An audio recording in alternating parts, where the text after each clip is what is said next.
Load shedding বেড়ে গেছে। আচ্ছা মনে কষ্ট না নিলে 2 মিনিট আলাপ করতাম হয় না শুনি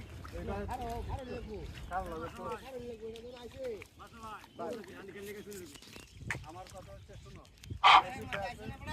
অনেক বিষয় আছে তোমরা জানো না, আবার আমরা সাথে তোমরা সচেতন। এই যে 2 মিনিট আমার সময় দিই, তার এক জায়গায় কিন্তু 31টা প্ল্যান কিন্তু হাতে নিচ্ছে।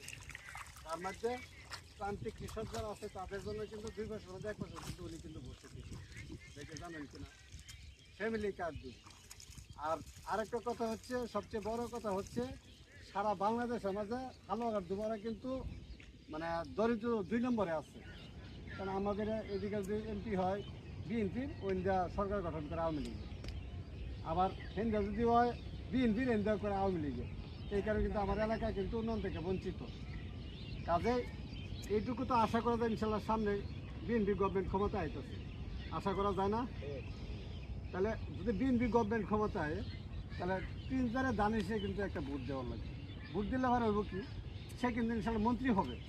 যদি এমপি হয় তাহলে কিন্তু মন্ত্রী হবে, কারণ 6 জন যোগ্য মানুষ উনি কিন্তু একজন। মন্ত্রী হলে সে শুধু হালুয়াঘাট দুবারা মন্ত্রী হতো না, সারা বাংলাদেশ হইব। সে যদি মন্ত্রী হয় তার নজর তো এদিকেই থাকবো, যেহেতু তার এই এলাকা। আমরা নটটা নাড়তে পারি যান একটা আলবাতর ফিস করে যাচ্ছি, বন দাদা লোকজন যায় না, এটি কিন্তু একার কার্পেটিং কালবাট করে দিচ্ছে, ব্রিজ করা। আপনার যান ফুলপুর তার আগে আমরা যান শরীফে করছি, কিন্তু আমরা হয়েছে না, কারণ বিগত দিনে তো নির্বাচন লাগছে না, ভাগাবন্ধ করে, ঠিক আছে না? যাই হোক, এলাকার উন্নয়নের স্বার্থে আপনার কাছে অনুরোধ,